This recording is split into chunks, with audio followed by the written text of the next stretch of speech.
जन स्वराज के सूत्रधार प्रशांत किशोर ने हाल ही में केंद्र सरकार द्वारा वक्फ अधिनियम में किए गए संशोधनों पर अपनी चिंता जताई। उन्होंने इस बात पर जोर दिया कि इन परिवर्तनों ने मुस्लिम समुदाय के एक बड़े हिस्से को असहज महसूस कराया है। पटना में प्रशांत किशोर ने मुस्लिम समुदाय के भीतर बढ़ती बेचैनी की पृष्ठभूमि में अपनी आवाज उठाई। पारंपरिक रूप से उनके वोट मांगने वाले नेताओं से समर्थन की कमी को उजागर किया। उन्होंने खास तौर से भीड़ द्वारा की जाने वाली हत्या के मुद्दे को भी संबोधित किया, जहां असहाय और गरीब मुसलमानों को बेरहमी से मार दिया जाता है और फिर भी उनके वोटों से लाभ उठाने वाले राजनीतिक व्यक्ति चुप रहते हैं। प्रशांत किशोर का मानना है कि ये आज मुस्लिम समाज के लिए चिंता का एक प्रमुख बिंदु है, जो उपेक्षा और अन्याय के व्यापक मुद्दे को उजागर करता है।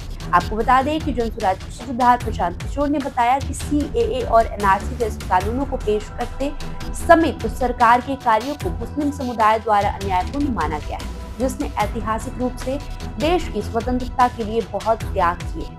अन्याय की ये भावना अब वक्फ बोर्ड में किए गए बदलाव से और बढ़ गई है। केंद्र के इस कानून से मुस्लिम समाज का एक बड़ा वर्ग असहज महसूस कर रहा है। समाज को भरोसे में लिए बिना ही कानून बनाने की कोशिश की जा रही है। समुदाय से परामर्श किए बिना किए गए बदलाव से कई लोगों में विश्वासघात की भावना पैदा हो गई है। प्रशांत किशोर के बयानों से सरकार के विधायी कार्यों और मुस्लिम समुदाय की भावनाओं के बीच एक महत्वपूर्ण दरार का पता चलता है। समुदाय के साथ बातचीत किए बिना कानून बनाने के सरकार के दृष्टिकोण की उनकी आलोचना अधिक समावेशी शासन के लिए एक व्यापक आह्वान को प्रतिनिधित्व करती है। प्रशांत किशोर का मानना है कि सरकार का ये कदम न केवल आबादी के एक महत्वपूर्ण हिस्से को अलग थलग करता है, बल्कि लोकतांत्रिक प्रक्रिया और इसके भीतर अल्पसंख्यक हितों के प्रतिनिधित्व पर भी सवाल उठाता है।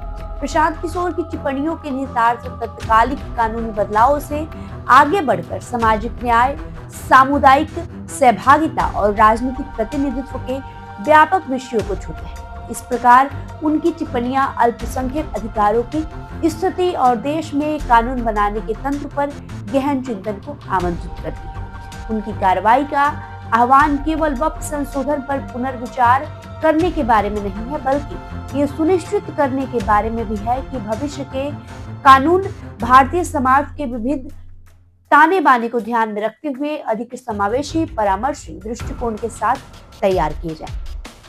तो कहीं ना कहीं प्रशांत किशोर द्वारा उजागर किए गए मुस्लिम समुदाय के भीतर की बेचैनी विधायी प्रक्रिया में सामुदायिक परामर्श के महत्व की याद दिलाती है। ये सरकार के लिए विभिन्न सामाजिक वर्गों के साथ अधिक सक्रिय रूप से जुड़ने की आवश्यकता को रेखांकित करती है, ताकि ये सुनिश्चित किया जा सके कि कानून विभाजन पैदा करने के बजाय आम सहमति को दर्शाते हैं। बहरहाल आपका इस खबर को लेकर जो भी राय होगा हमें कमेंट करके जरूर बताएं। बहुत बहुत शुक्रिया।